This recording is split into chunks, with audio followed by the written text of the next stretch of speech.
안녕하세요. 김동섭입니다. 9월 5일 아침 시작하도록 하겠습니다.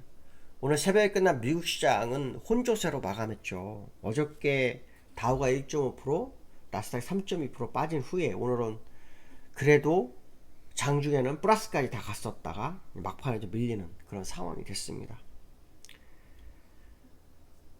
미국 시장은 어저께 제조업 구매자 관리 지수가 발표가 됐는데 47대가 나왔죠. 50이 넘어야 확장세고 47이면 위축 국면인데요.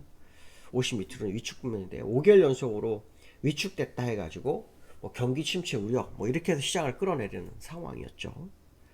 오늘은 7월 9일 이직 보고서가 발표가 됐어요. 노동부에서 발표된 건데 구인 건수가 767만 3천 건이었고요. 전월에 791만 건이었습니다. 그래서 전월 대비로 23만 7천 건이 감소한 상태가 됐고요. 이거는 2021년도 1월 이후로 최저치라고 합니다. 그리고 이제 해고 건수가 발표가 됐는데요. 156만 건이라고 합니다. 그러니까 156만 건에서 176만 2천 건으로 늘었다고 합니다. 결론적으로 말하면 구인은 줄고 해고는 늘고 이렇게 됐으니까 고용시장에 이렇게 냉각이 되고 있느냐 이런 식으로 해석을 하는 것 같습니다. 그래서 9월달 금리 인하가 비컷 가능성이 점점 커지고 있다 이렇게 얘기도 합니다. 일단 장 마감쯤에서 9월 금리 인하가 비컷 가능성이 45%로 늘었습니다. 어저께까지 38%였거든요. 그러니까 계속 지금 비컷 가능성이 커지고 있고요. 그 다음에 베이비 스텝 0.25는 낮아지고 있는 그런 상황이다 이렇게 보시면 될 것 같고요. 어제 그제 말씀드린 것처럼 이제 오늘 밤부터 고용보고서가 진짜 고용보고서가 나오죠. ADP 민간 고용 나오고요. 그 다음에 주간 실업보험 청구 건수 요거 나오고요. 내일 8월 고용보고서와 실업률 나오죠. 비농업 부분. 그래서 이제 고용보고서의 모습이 이제 시장 어떻게 나오는지 이직과 구직 그렇죠? 구인과 이직 이게 일단은 안 좋았기 때문에 고용보고서가 좀 안 좋을 수도 있다라는 생각을 해볼 수 있고요. 그게 또 시장에는 또 충격으로 다가오는지 또한 확인해봐야 될 필요성이 있겠다. 이런 말씀드리고 싶고요. 시장의 강세론자나 약세론자나 9월달에는 10% 정도 하락 가능성을 제기하고 있다고 하는데 그건 뚜껑을 열어봐야 되는 거죠. 일단은 나스닥 3.5% 빠진 거고 다우는 거의 2% 빠진 거니까요. 지켜봐야 되겠죠. 테슬라가 4% 정도 올라서 그나마 나스닥을 오늘 견인해 줬고요. 엔비디아는 어저께 9.5% 빠졌었는데 오늘 1.7% 빠지면서 밀렸습니다.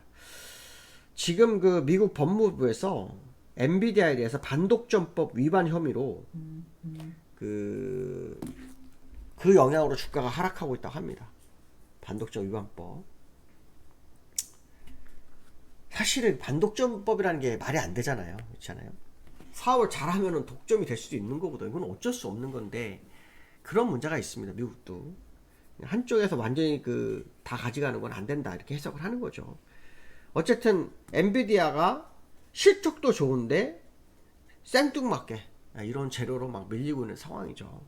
저점 대비로는 2배 정도 올랐지만 한국 개미들 서학 개미라잖아요. 서학 개미들은 지금 손실이 가중되고 있다. 그런 얘기도 있습니다. 나스닥과 다우 차트를 좀 보시면요. 다우는 오늘 장중한 때 0.58%까지 상승했다가요.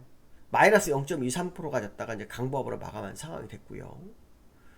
나스닥은 장중한 때 1%대 0.56%네요. 죄송합니다. 잘못 봤습니다. 0.56% 상승했고 또 장중에 0.8% 정도 하락했었는데 일단은 크게 밀리지 않으면서 일단 마감을 했습니다. 오늘 국제유가는 계속 하락 중에 있다고 하더라고요. 국제유가 계속 하락하면 이제 인플레이션에는 이제 부담이 없어진 겁니다. 어저께 우리나라도 국제유가 지금 또 빠졌습니다. 1.% 70% 깨졌네요. 그렇죠? 이렇게 되면 이제 인플레이션 낮아지는 건 이제 확정되기 때문에 금리 인하를 서둘러야 되는 거죠. 금리 인하를 서둘러야 되는데 2주간 또 지켜보겠죠. 그래서 어쨌든 지표가 이렇게 좀 나빠질 때 이렇게 나빠지는 거를 막았어야 되거든요. 막았어야 되는데 너무 안일하게 대응하는 것 같습니다. 일단 금리 인하는 확정적이니까요. 이번 9월달 어떤 흐름이 나오는지 되게 중요하겠죠. 그 전에 일단 오늘 밤과 내일 밤에 실적 좀 보셔야 될 것 같고요. 두 번째로는 삼성전자 하이닉스가 어저께 진짜 많이 빠졌습니다. 삼성전자 뭐 거의 3%, 하이닉스가 8% 정도 빠졌습니다. 8%. 하이닉스 보시면 8%. 여기서 하반경직성 만들다가 그냥 밀려버렸거든요. 그래서 어저께 장중 9% 빠졌다가 8%로 마감했고요. 지난번 그 블랙 먼데이 날 저점까지 왔습니다. 이제 쌍바닥 가능성을 확인하려면 오늘부터 양봉을 좀 세워주면 좋고요. 최소한 빠지지 않는 것이 좋다, 이렇게 말씀드리고 싶고요. 삼성전자도 마찬가지거든요. 지난번 저점을 깼는데 후행 스팬상으로는 이제 내려갈 공간이 없습니다. 약간 밖에. 그래서 삼성전자 하이닉스가 시장을 까먹는 일은 조금 제약되지 않을까, 뭐 그런 해석을 해보고 있고요. 그렇다 그러면 결국 이제 다른 종목에서 하락해야 된다는 얘기인데 어떻게 될지는 뭐 봐야 되겠죠. 제가 볼 때는 무리하게 하락을 한 것 같다. 지수는 다른 종목으로 버텨서 전저점까지, 블랙먼데이 전저점까지 오지 않았지만 시장 이 종목들 주도주들은 전저점까지 왔기 때문에 일단 뭐 조정은 1차적으로 마무리가 됐을 수도 있겠다는 생각을 좀 해볼 필요성이 있지 않을까, 이렇게 말씀드리고 싶고요. 삼성전자 어저께 그 수급을 보면요, 외국인이 엄청 많이 팔았습니다. 기관도 많이 팔고. 어저께 이 외국인들이 사실 장 초반에는 삼성전자를 매수를 했어요. 한 80만 개. 그래도 이제 오후장 들어가면서 반등에 실패하니까 밀어버리는 전략을 구사하더라고요. 그때 기관도 많이 팔았습니다. 그래서 어저께 그 수급적으로 보시면 외국인과 기관이 동시에 많이 팔았습니다. 외국인 9천억 정도 팔았고 기관도 7,300억 정도 팔았습니다. 검은 월요일 한 달 만에 증시가 하락을 했는데 그게 외국인에 의해서 하락했다는 게 중요하겠죠. 그래서 외국인의 흐름을 계속 지켜봐야 되는 그런 상황이 만들어지고 있는 상황이다, 이렇게 보시면 되겠죠. 코스피를 기술적으로 한번 볼 필요성이 있는데요. 코스피를 기술적으로 좀 보시면 일단 어저께 음봉이 터져서 끝났어요. 어저께 기준선을 지지하지 못했거든요. 지지 못했습니다. 일반적으로 이런 경우에는 추가 하락을 할 수도 있지만 하락 각도로 봐가지고는 추가 하락은 조금 쉽지 않습니다.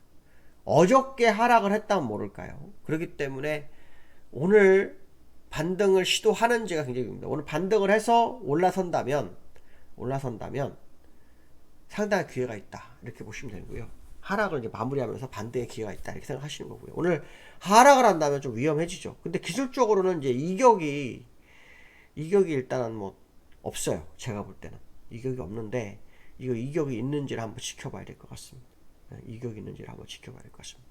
이 이격이 없다면 오늘은 반등할 확률이 높다는 거죠. 코스피로서 반등이 제일 좋은 지수는 2600입니다. 어저께 2580에 끝났잖아요. 그러니까 2600까지 올라온다면 일단 시장은 조정 마무리 국면으로 접근할 수 있고요. 못 올라온다면 좀 관망세로 접근하시는 필요성이 있겠다, 뭐 요 정도 해석을 할 수 있지 않을까 말씀드릴 수 있습니다. 또 해외 지수에서 엔비디아가 약간 차트가 좀 안 좋아요. 이 엔비디아가 좀 올라와 줘야지 우리나라가 이제 삼성전자와 코스피 이게 다 같이 움직이거든요. 근데 엔비디아 차트가 지금 어저께 5% 거의 4.8% 올랐다가 밀렸네요. 그렇죠?